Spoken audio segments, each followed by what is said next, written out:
বাড়িতে বানিয়ে খাও এই ভুনার রেসিপি। গরম ভাত রুটি দুটোর সাথেই অপূর্ব লাগে। রইলো আজকে রেসিপি।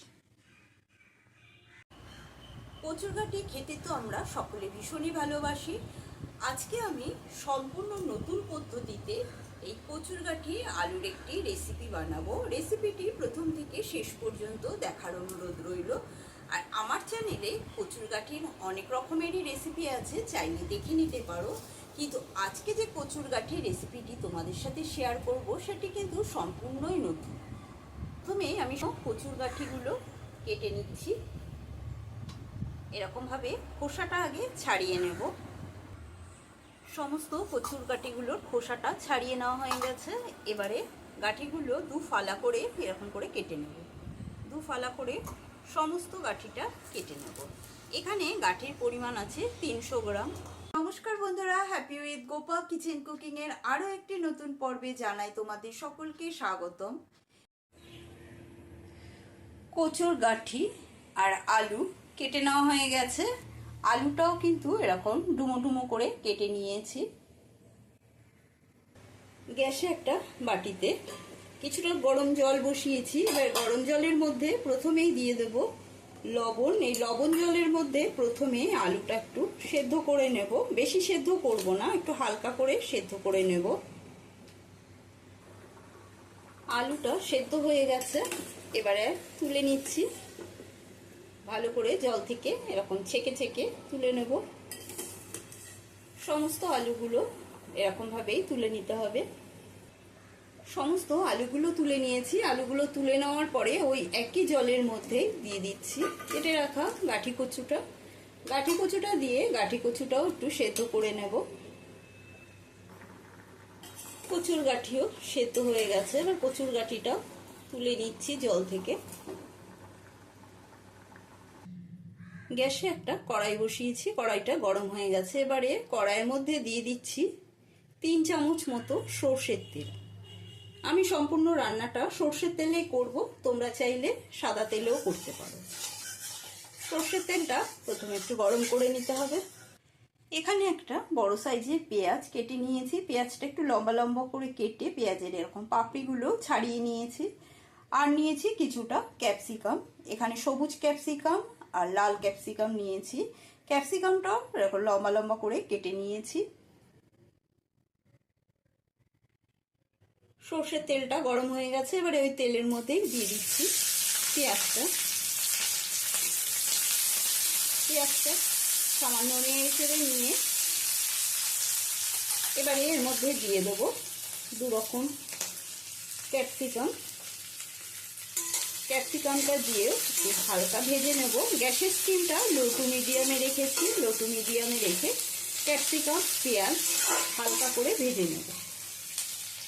পেঁয়াজ আর ক্যাপসিকামটা হালকা ভেজে নেওয়ার পরে এবার এর মধ্যে দিয়ে দিচ্ছি সেদ্ধ করে নেওয়া আলুটা। আলুটা দিয়েও একটু নেড়ে ছেড়ে নেব।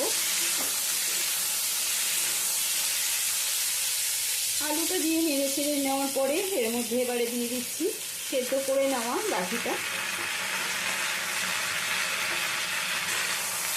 গাঠি কচুটা দিয়ে নেড়ে ছেড়ে নিতে হবে।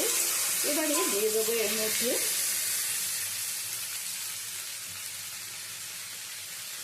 দিয়ে দেবো লবণ।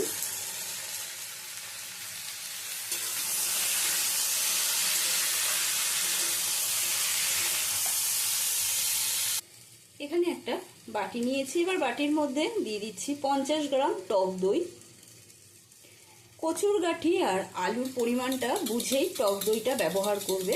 এবার টক দইটা একটু ফেটিয়ে নেব ভালো করে। টক দইটা ভালো করে ফেটিয়ে নিয়েছি। এবারে এর মধ্যে দিয়ে দেবো এক এক করে মশলা। দিয়ে দেবো 1 চামচ ধনে গুঁড়ো, দেব জিরে গুঁড়ো 1 চামচ, দিয়ে দেব সামান্য হলুদ গুঁড়ো, মানে এখানে হাফ চামচ হলুদ গুঁড়ো দিলাম। আর দেব লঙ্কার গুঁড়ো। ঝালটা নিজেদের পরিমাণ বুঝে ব্যবহার করবে। দইয়ের টক ভাবটা ব্যালেন্স হওয়ার জন্য দিয়ে দিচ্ছি হাফ চামচ চিনি। আর দেব স্বাদ অনুসারে লবণ। ভাজার সময় যেহেতু লবণের ব্যবহার করেছি সেই জন্য লবণটা আমি অল্পই দিলাম, আর দিয়ে দিচ্ছি কিছুটা জল। এবারে মশলাটা ভালো করে মিশিয়ে নেব। যদি ইউটিউব চ্যানেলে নতুন বন্ধু হয়ে থাকো তবে চ্যানেলটি সাবস্ক্রাইব করে নেওয়ার অনুরোধ রইল। পাশে থাকা বেল আইকনটা প্রেস করে দেবে যাতে আমার রান্নার নিত্য নতুন নোটিফিকেশানগুলো সবার আগে তোমাদের মোবাইলে পৌঁছে যায়। আর যদি ফেসবুক থেকে দেখে থাকো তবে পেজটি ফলো করার অনুরোধ রইল। ভালো করে মশলার সাথে টক দইটা মিশিয়ে নিলাম। মিশিয়ে এবার এটা কিছুক্ষণের জন্য রেখে দেবো। সমস্ত সবজিগুলো ভেজে নেওয়া হয়ে গেছে, এবারে সবজিগুলো তুলে নিচ্ছি।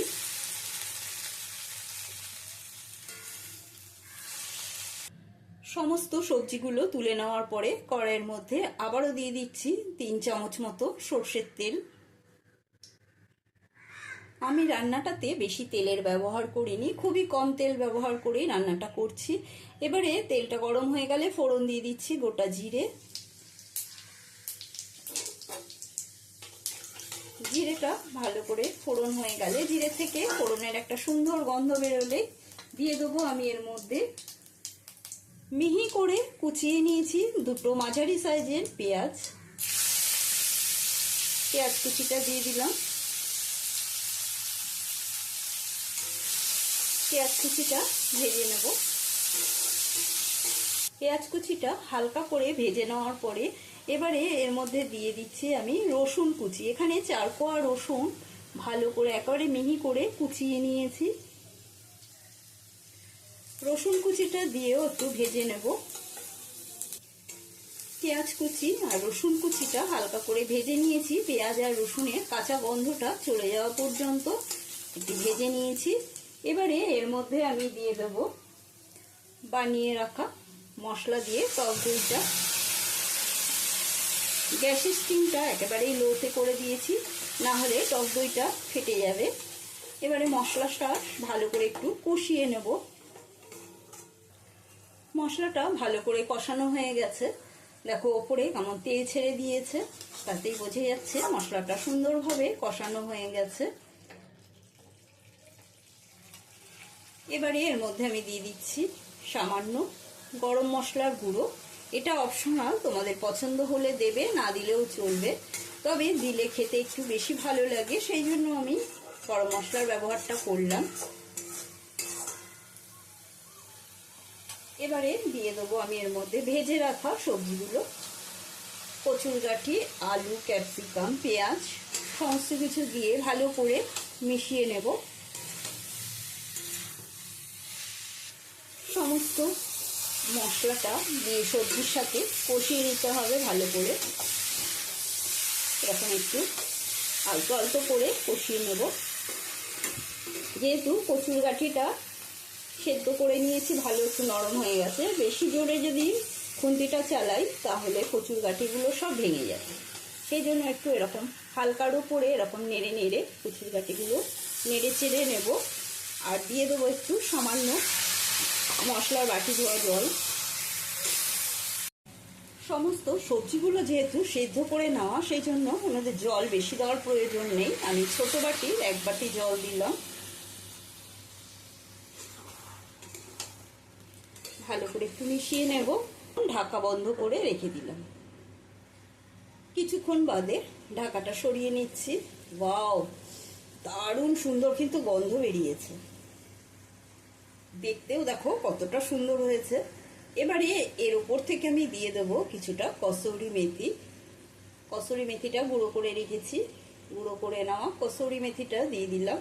এই কসুরি মেথিটা দেওয়াতে খাবারের স্বাদটা আরও একটু বেশি বেড়ে যাবে। একটু মিশিয়ে নিয়ে এবারে গ্যাসের স্টিমটা বন্ধ করে দিই।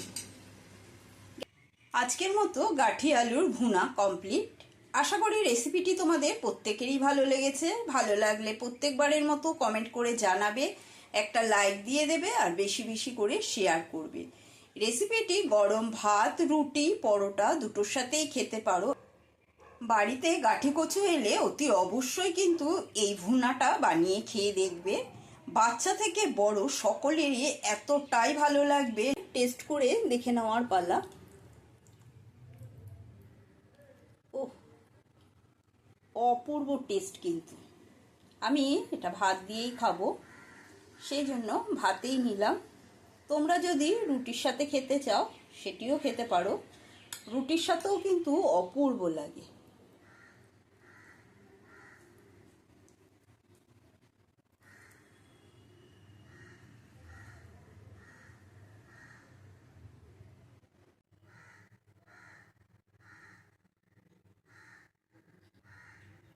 ফাটাফাটি, এতটাই সুস্বাদু হয়েছে। অতি অবশ্যই বাড়িতে এই রেসিপিটি বানিয়ে নিজে খাবে, পরিবারের সকলকে খাওয়াবে। আজকের মতন এই পর্যন্ত। সুস্থ থাকবে, ভালো থাকবে, ধন্যবাদ।